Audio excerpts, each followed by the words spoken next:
আপনার জীবনের শ্রেষ্ঠতম রাত্রি, আপনার জীবনের সকল ভুল ভ্রান্তি মুছে ফেলার রাত্রি আপনারই দ্বার প্রান্তে।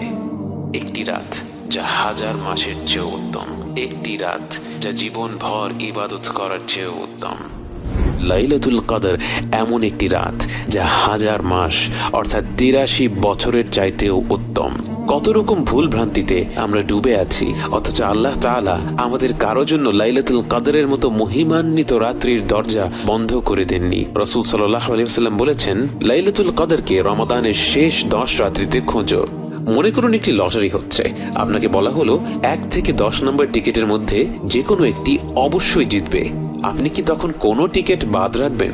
টিকিটের দাম যতই হোক না কেন, লটারি জেতার পুরস্কার তার থেকে লক্ষ গুণে বেশি। তাই এই বিরাট পুরস্কারের কথা চিন্তা করে আপনি 10টি টিকিটই কিন্তু কিনে ফেলবেন।